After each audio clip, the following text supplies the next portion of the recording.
الا ان اولیاء اللہ لا خوف علیہم ولا هم يحزنون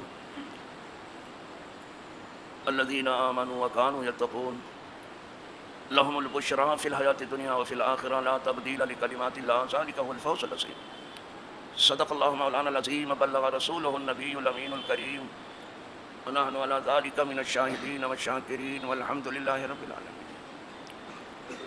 برادران دینی و یقینی، قابل احترام حاضرین و ناظرین، موجودین و غائبین،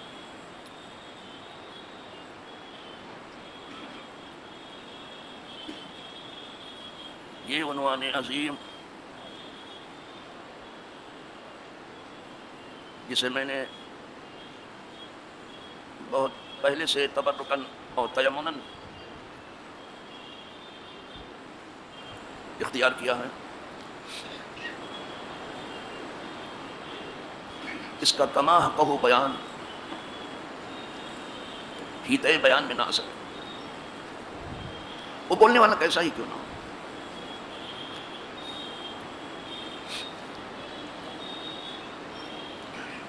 چونکہ بات اولیاء خاص کی ہے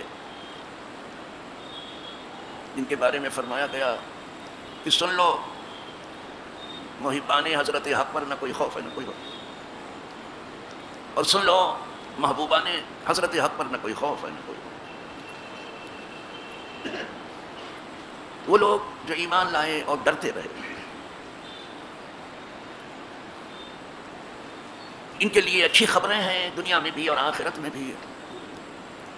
کلمات الہیہ میں کوئی رد و بدل نہیں، کوئی چینج نہیں ہے، اور یہی وہ بڑی کامیابی ہے.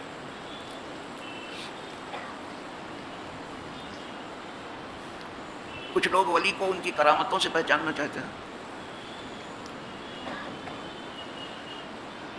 کچھ لوگ ولی کو ان کی عبادتوں سے پہچاننا چاہتے ہیں،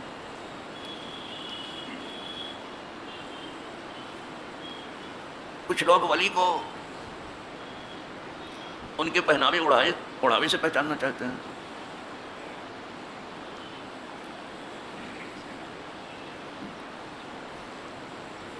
بہت سی راہیں پہچانتے ہیں بیچارے. حقیقت یہ ہے کہ اولیاء خاص کو پہچاننا اتنا آسان نہیں ہے. ہاں ولی کو کچھ پہچاننا ہے تو ان کے معاملات میں پہچانو.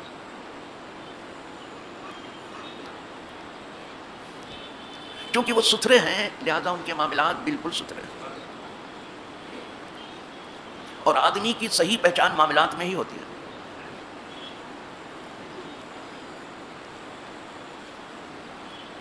الناس تعرف بالمعاملات لا بالصوم والصلاۃ. آدمی اپنے معاملات میں پہچانا جاتا ہے کہ وہ کیسا ہے، روزہ نماز سے نہیں. روزہ نماز سے. تو یہ بندگان قدسی ان کے معاملات اتنے ستھرے ہیں کہ کسی کو کہیں سے کوئی اذیت ان کی وجہ سے نہیں پہنچتی، اور یہ کوشش کرتے ہیں کہ اللہ کے بندوں کو تکلیف سے بچائیں، ان کی فکر ہوتی ہے.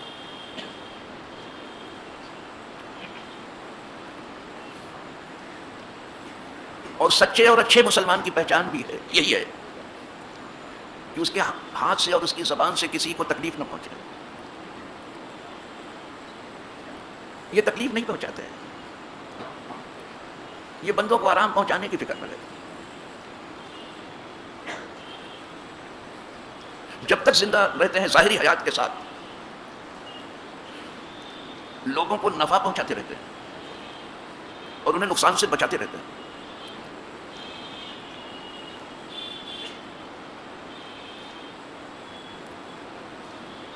ان کا معاملہ بڑا رحیمانہ ہے، بڑا کریمانہ ہے، بہت مخلصانہ ہے.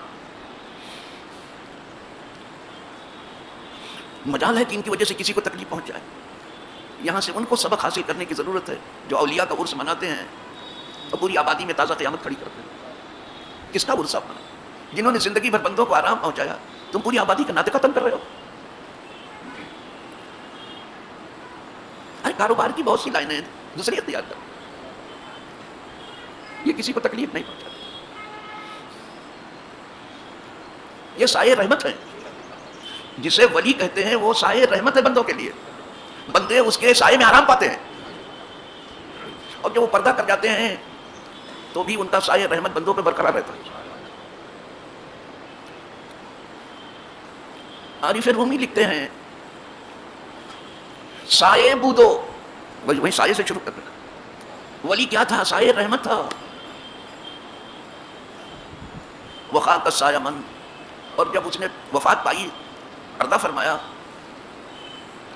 تو خاک السایہ من، اب اس کی قبر جو ہے لوگوں پر سایہ ڈال رہی ہے. خاک السایہ من، اب اس کی قبر لوگوں پر سایہ ڈال رہی ہے. کسی پوچھنے والے نے پوچھا کہ کتنے لوگوں پر سایہ ڈالتی ہے یہ قبر؟ پوچھنے والے بھی تو عجیب و غریب ہوتے ہیں. تو مولانا نے جواب دیا کہ کیا پوچھتے ہو کہ کتنے لوگوں پر یہ قبر سایہ ڈالتی ہے؟ 100,000 زندہ در سایہ ہے، سینکڑوں ہزار زندہ جو ہیں ولی کے سایہ رحمت ہوتے ہیں. گنتی مت گنو.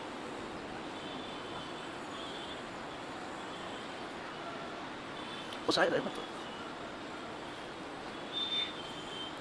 سایہ بھی کیسا ہوتا ہے ولی کا کہ دوست تو دوست ہے، دشمن بھی محروم نہیں رہتے. بہت اونچا مقام ہوتا ہے ان کا. یہ اپنے نفس کے دھوکے سے بالکل نکل چکے ہیں. دوست تو دوست ہے، جو چاہنے والے ہیں ولی کے چاہنے والے، جو نہیں چاہنے والے ہیں وہ بھی ان کے سائے سے فائدہ اٹھاتے ہیں.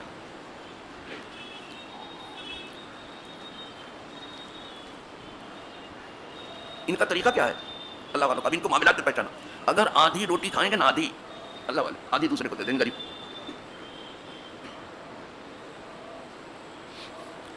ان کا طریقہ معاملات میں پہچانو. ان کو ایک ہی روٹی ہے ان کے پاس، آدھی خود کھا لیں گے، آدھی غریبوں کو کھلا دیتے ہیں. ساتھی صاحب اس کو اپنے لفظوں میں لکھتے ہیں، نیم نانے گر خورت مرد خدا.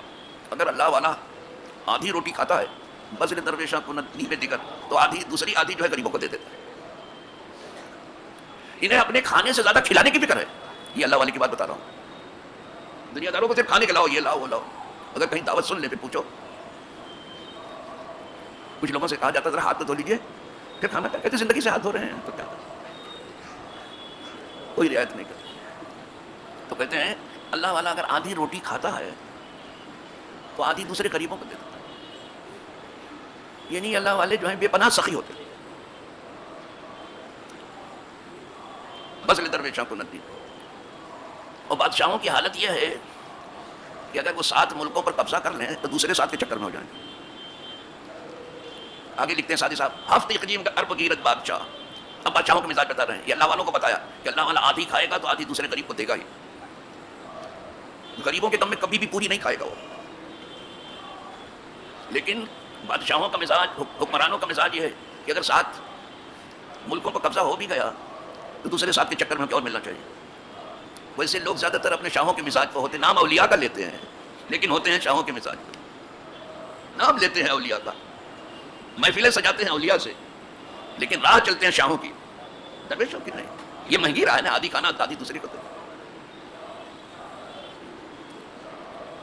اور یہ جو کرتے ہیں کہ آدھی خود کھا لیتے ہیں اور آدھی دوسروں کو کھلا دیتے ہیں، یہ قرآن و سنت پہ یہ عمل کر رہے ہیں. ہم تو نام سے بھی لے رہے ہیں بات کہ ہم قرآن سنت پہ عمل کرتے ہیں. ہمارے یہاں صرف نام ہے، اس پر عمل کر رہے ہیں. حدیث بات میں ہے اتقوا النار ولو بشق تمرہ، جہنم سے بچو اگرچہ آدھی کھجور سے. آدھی تم نے کھا لی، آدھی دوسرے کو کھلا دی. دیکھ رہے ہو وہی کہے ہمارے پاس دینے کو کیا یہ کھجور تو ہے. اگر ایک کھجور بھی آپ کے پاس ہے تو آدھی خود کھا لو، آدھی دوسرے کو دے دو.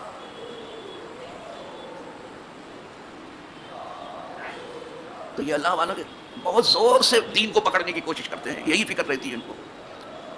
اسی لیے میں نے کہا تھا کہ جہاں کہیں ولی کا آستانہ ہے آپ دیکھیں گے کہ وہاں لنگر چل رہا ہے. کسی ولی کے آستانے پہ دیکھیں، کہیں بھی جاؤ زندگی پر کھلاتے رہے، کیا بند کر دیں گے؟ کھلاتے رہتے بات نہیں.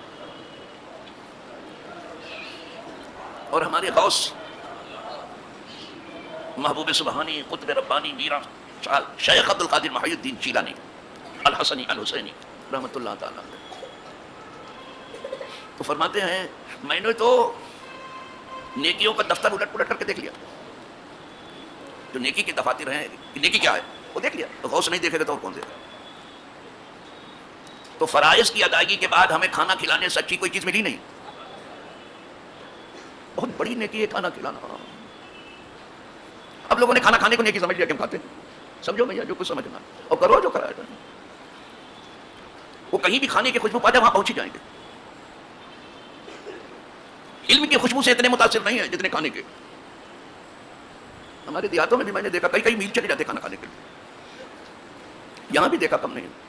حد یہ ہے کہ جب میں حج و زیارت میں تھا تو لندن والوں کو بھی دیکھا. میں سمجھتا تھا ان کی بھوک یہاں پہنچ کے کم ہو گئی، کچھ زیادہ ہو گئی ہے. اتنا کھانا اٹھا کے لے جاتے تھے کہ پھر واپس لانا پڑتا تھا.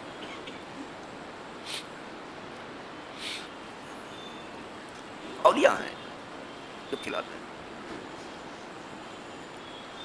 ہماری غوثی کی دوسری بات پھر لائیں ہم آپ کے سامنے. وہ کھلاتے ہیں کھاتے نہیں. غوث کی بات کر رہا ہوں. نام غوث کر لیتے ہیں، کام شاہوں کا کرتے ہیں. اس سوداگری میں کیا دھرا ہے آپ کی، اس تجارت میں، اس دھندے میں؟ جس طرح کھلاتے تھے ہمارے غوثوں لوگ، خود کھانے کی فکر ہی نہیں تھی.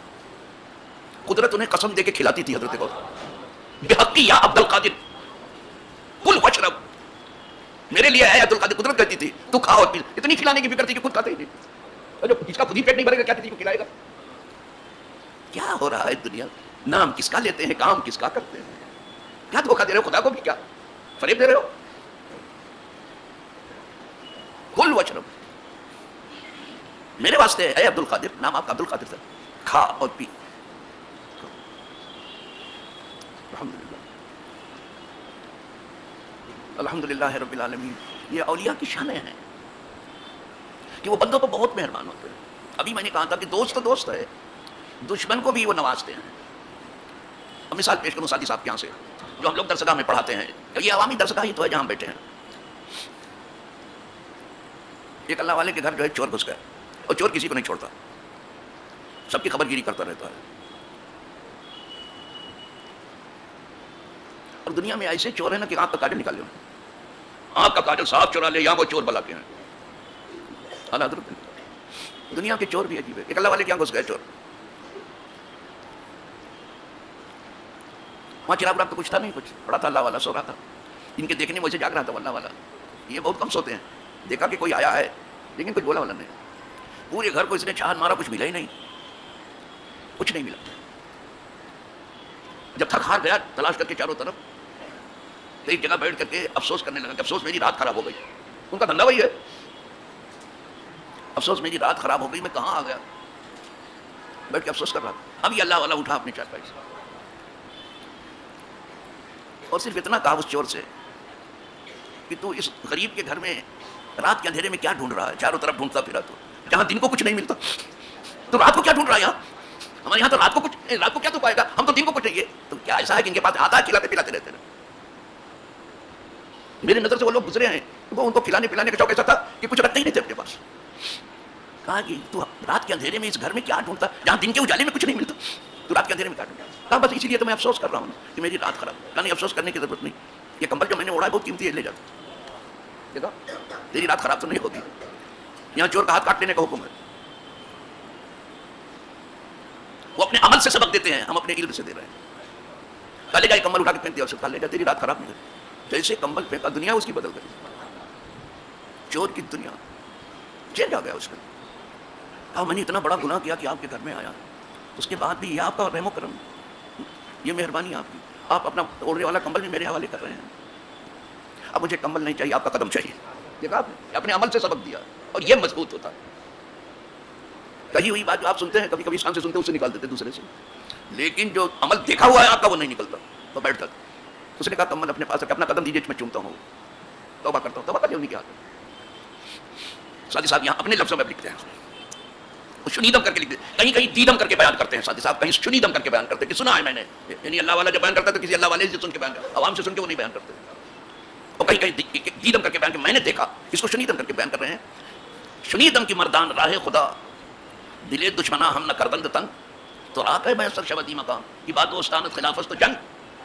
وہ سمجھایا سادی صاحب کو. کہا میں نے سنا ہے، اللہ والوں سے سنا ہے کہ جو اللہ والے لوگ ہیں وہ دشمنوں کا دل بھی تنگ نہیں کرتے. وہ دشمنوں کا بھی دل تنگ نہیں کرتے ہیں. ان کے دل میں اللہ نے اتنی وسعت رکھ دی ہے کہ دشمن کا دل بھی تنگ نہیں کرتے ہیں. کہا اے لوگوں تمہیں یہ جگہ کیسے مل سکتی ہے, آپ کو یہ مقام کب حاصل, تم تو اپنے دوستوں سے لڑائی پڑ رہے ہو, لوگ آپس میں بھیڑ رہے ہیں. آپ جہاں دیکھو جنگی جنگ تو ہے, سنی سے جڑ جاتا ہے. یہ کیسے, یہ کیا سنیت ہے بابا, دوسرے تو جانے دیجیے, گھر والوں ہی سے ٹکرا جاتے ہیں, رشتے داروں ہی سے ٹکراتے ہیں. یہ کیا ہے, تمہیں معاف کرنا نہیں آتا کیا؟ نہیں سنا تھا حضور سے آپ نے فرماتے تھے سل من قطع کا, جو تم سے ٹوٹتے ہوں ان کو جوڑو. حضور فرماتے تھے عمل اس پر سب لوگ دیکھ لیں اپنے اندر, رات دن اولیاء کرتے رہتے ہیں, جانتے بھی نہیں کہ ان کے معاملات کیا ہیں. معاملات میں صرف کرامت کرشمہ بس, یہ وہی بیان بھی کر دیتے ہیں سبحان اللہ جزاک اللہ کہ ختم کرنا تو نہیں کرنا. حضور فرماتے سل من قطع, جو تجھ سے ٹوٹتے ہیں الگ ہوتے ہیں ان کو جوڑو, ان کو جوڑو. ولی کا کام جوڑنا ہے, توڑنا نہیں ہے. اس لیے حضور سے یہی سیکھا ہے, حضور بھی جوڑتے ہی تھے, اور اسی لیے حضور فرما رہے ہیں سل من قطع, جو تم سے ٹوٹتے ہیں ان کو جوڑو. واعف عمن ظلمک, اور ان کو معاف کر دو جو تم پر ظلم کر رہے ہیں. دیکھا انہیں معاف کر, نادانی میں کر دیا تمہارے پر ظلم, جیسے ہم اپنے اوپر نفس کی وجہ سے ظلم کرتے ہیں, چلو انہوں نے کر دیا, معاف کر دو ان کو جو تم پر ظلم کرتے ہیں. واحسن الی من اساء الیک, اور ان کے ساتھ اچھا سلوک کرو جو تمہارے ساتھ برا سلوک کر رہے ہیں. یہ اولیاء کی راہ ہے, ادھر چلتے ہیں وہ, یہ ان کی راہ ہے. تو وہی ساتھی صاحب کہتے ہیں آپ کو یہ مقام کیسے حاصل ہو سکتا ہے کہ آپ تو دوستوں ہی سے لڑے پڑ رہے ہو, ساری لڑائی آپ کی دوستوں ہی سے. کوئی گھر بچا ہے لڑائی سے, کوئی محلہ بچا ہے, کوئی علاقہ بچا ہے, کوئی انجمن بچی ہے, کوئی ادارہ بچا ہے جہاں لڑائی نہ ہو. ان کے یہاں لڑائی نہیں ہے, بس بندوں کا بند سائے رحمت بنے رہتے ہیں لوگوں کے لیے. وہ چوروں کا بھی اتنا لحاظ کر لیتے. اور خوش کا معاملہ تو سنا ہے آپ نے, کہ ڈاکوؤں کو اپنی سب اشرفی دے دی, وہ سن چکے ہو کئی بار. کوئی ڈاکو کو اپنی اشرفی دے گا اور بتائے گا ڈاکو کو کہ میرے پاس اتنی اشرفی ہے, یہ کوئی ولی بتائے گا, ولیوں کے سردار بتا رہے ہیں. حالانکہ ابھی علم کی راہ چل رہے ہیں وہ, پھر تو درجات نہ پوچھو کہاں سے کہاں پہنچے. ولی کے درجات برابر بڑھتے رہتے ہیں, کبھی گھٹتے نہیں. ان کا طریقہ ہی بالکل جدا ہے. تو وہ دشمن کو بھی نوازتے ہیں, اور یہ سنت الہیہ ہے. کتنے ہیں جو اللہ کو مانتے نہیں لیکن ان کو روزی مل رہی برابر, بالکل نہیں مانتے, وہ برا بھلا سب کہتے لیکن روزی مل رہی, زندگی مل رہی. یہ سنت الہیہ ہے.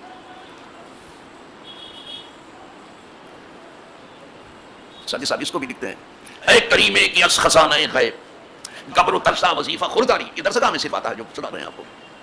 دوستارا کجا کنی معلوم تو کی بات دشمنہ نظر داری. اے میرے کریم, قدرت کی طرف رخ کر کے کہہ رہے ہیں کہ مولا تو تیرا کرم بھی کر, تو اپنے خزانے غیب سے یہودیوں کو, نصرانیوں کو, مجوسیوں کو, سب کو روزی دیتا ہے. جب تو ان کو دیتا ہے جو بالکل نہیں مانتے, نہیں سمجھتے ہیں, تو دوستوں کو کیسے معلوم کرے گا؟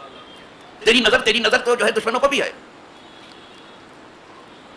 اور اقبال نے یہی نظر دیکھ کے, جو قدرت کی نظر دشمنوں پر بھی ہے, وہ دیکھ کے یہ تک کہہ دیا اقبال نے کہ رحمتیں ہیں تیری اخیار کے کاشانوں پر, برق گرتی ہے تو بیچارے مسلمانوں پر. یہ کیسے بیچارے ہیں, کیسے کیوں بیچارے آپ ہو گئے, کیوں چارہ آپ نے تلاش نہیں کیا؟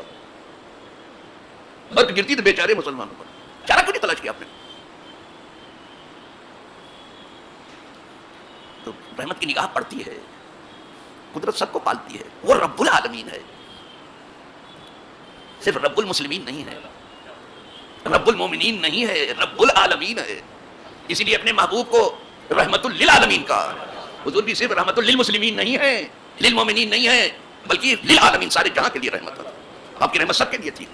جب سامنے آئے وہ لوگ جنہوں نے مجبور کیا تھا ہجرت کرنے پر حضور کو, سب قیدی ہو کر کے آئے, تو آپ نے جو فرمایا سنا کہ آپ نے کیا فرمایا؟ یا معاشر قریش ما تروننی فاعل بکم, اے گروہ قریش تمہارا کیا خیال ہے کہ میں تمہارے ساتھ کیا سلوک. وہی آج قیدی ہیں جنہوں نے گھر سے نکالا, مسلمانوں کو مارا پیٹا قتل کیا, سب کچھ کیا, اب وہ قیدی بن کے سب کھڑے ہیں.